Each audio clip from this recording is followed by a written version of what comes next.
امریکی اور اسرائیلی وزیراعظم کی نیوز کانفرنس وائٹ ہاؤس میں جاری ہے، جس میں امریکی صدر ڈونلڈ ٹرمپ نے کہا کہ نیتن یاہو سے ابراہم معاہدے سمیت متعدد معاملات پر بات چیت ہوئی ہے۔ آج دوپہر کو خطے کے دوستوں سے تعمیری بات چیت بھی ہوئی۔ یورپی رہنماؤں سے غزہ منصوبے پر تبادلہ خیال کیا گیا۔ صدر ٹرمپ نے مزید کہا کہ سعودی عرب کے ولی عہد امیر قطر شاندار شخصیت ہیں، اردن کے شاہ ترک صدر انڈونیشیا رہنما اچھے لوگ ہیں، جبکہ انہوں نے اس میں پاکستان کا ذکر بھی کیا۔ پاکستان کے وزیر اعظم اور فیلڈ مارشل سید عاصم منیر شروع سے ہی ہمارے ساتھ ہیں، ایسا کہا گیا ہے صدر ڈونلڈ ٹرمپ کی جانب سے۔ انہوں نے مزید کہا کہ وزیر اعظم اور فیلڈ مارشل نے غزہ منصوبے کی 100% حمایت کی ہے۔ حماس تمام تر یرغمالیوں کو 72 گھنٹے میں رہا کرے، یرغمال اسرائیلیوں کی لاشوں کو بھی حوالے کیا جائے۔ مسلم ممالک غزہ کو غیر فوجی علاقہ بنانے کی یقین دہانی کروائیں گے۔ صدر ڈونلڈ ٹرمپ کا نیوز کانفرنس میں مزید کہنا تھا کہ غزہ کو غیر فوجی علاقہ بنانے اور حماس کو غیر مسلح ہونا ہوگا۔ نمائندہ خصوصی شوکت پرار صاحب ہمارے ساتھ موجود ہیں، ان سے بات کرتے ہیں۔ پرار صاحب، یہ ڈونلڈ ٹرمپ کی آج اسرائیلی وزیر اعظم سے ملاقات ہوئی، اس کے بعد ابھی مشترکہ پریس کانفرنس تو جاری ہے۔ ڈونلڈ ٹرمپ نے تو اپنی بات کر دی یہاں پر ساری، کیا کہیں گے سر ڈونلڈ ٹرمپ نے جو گفتگو کی ہے اس تقریر پر؟ دیکھیے، جس پلان کی بات ہو رہی تھی کہ غزہ کے لیے کوئی پلان آ رہا ہے، تو وہ آج انہوں نے سامنے رکھ دیا میڈیا کے ذریعے پوری دنیا کے سامنے، اور انہوں نے پھر دعویٰ بھی کر دیا کہ جو مسلم ممالک کے سربراہان ملے تھے جا کر، ابھی نیو یارک میں 8 مسلم ممالک کے سربراہان تھے، جس میں پاکستان، انڈونیشیا، ترکی، سعودی عرب، قطر، جارڈن، ایجپٹ۔ اس حوالے سے صدر ٹرمپ نے تو دعویٰ کر دیا کہ یہ 8 جو بڑے مسلم ممالک ہیں یہ ان کے ساتھ ہیں، اور اس میں پاکستان کے حوالے سے تو انہوں نے خاص بات کی کہ پاکستان کے وزیر اعظم اور پاکستان کے فیلڈ مارشل، وہ ان کا کہنا تھا کہ وہ شروع سے ہی ہمارے ساتھ ہیں۔ اور آج جو شام میں وزیر اعظم کا ٹویٹ آیا تھا وزیر اعظم شہباز شریف کا، تو پروبیبلی ٹرمپ نے وہ بھی اشارہ کر دیا کہ وزیر اعظم پاکستان نے تو ایک میسج بھی دیا ہے، اور جو صدر ٹرمپ کا 20 نکاتی یہ امن پلان ہے، وزیر اعظم نے تو اس پریس کانفرنس سے پہلے اس کی حمایت بھی کر دی تھی، تو لہذا پاکستان کی طرف سے تو اس کی مکمل سپورٹ ہے۔ لیکن جو پلان تھا اس میں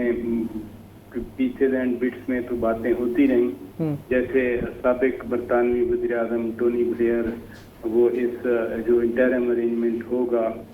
جس طرح کا بھی ہوگا اس کا وہ حصہ ہوں گے،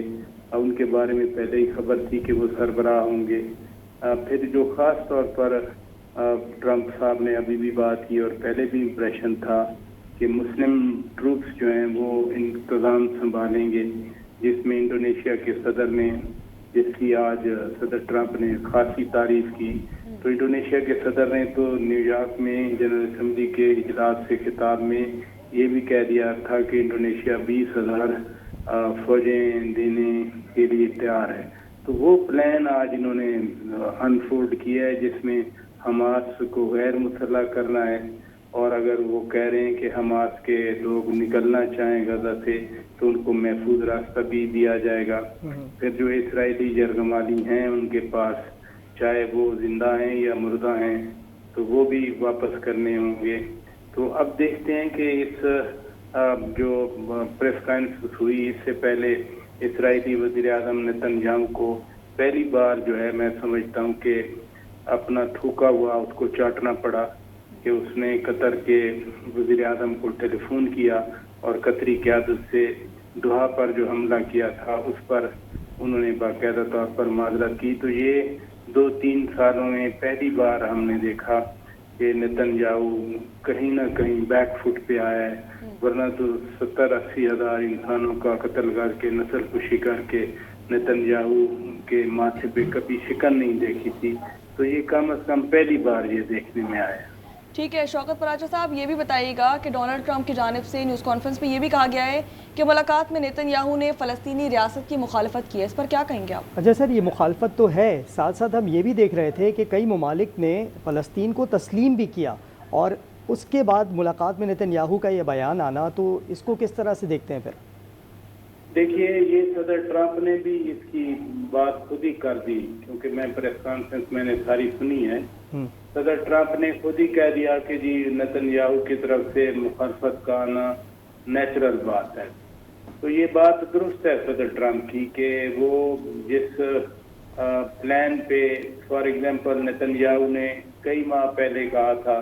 کہ غزہ کے لوگ یہاں سے چلے جائیں، بلکہ نتنیاہو نے کہا تھا کہ یہ سعودی عرب چلے جائیں، جس کی سعودی crown prince his royal highness Muhammad bin Salman کی طرف سے بھی بڑی سخت مخالفت سامنے آئی تھی اور پوری مسلم ورلڈ سے ایک سخت ریئیکشن آیا تھا. پھر نتنیاہو جو ہے وہ تیاری کر رہا تھا کہ غزہ کا ملٹری ٹیک اوور کیا جائے. ان کی جو سیکیورٹی کمیٹی تھی نتنیاہو کی کیبنٹ کی، اس نے تو اس کی اپروول بھی دے دی تھی، تو وہ بھی نہ ہوا. پھر ویسٹ بینک پر قبضے کی تیاری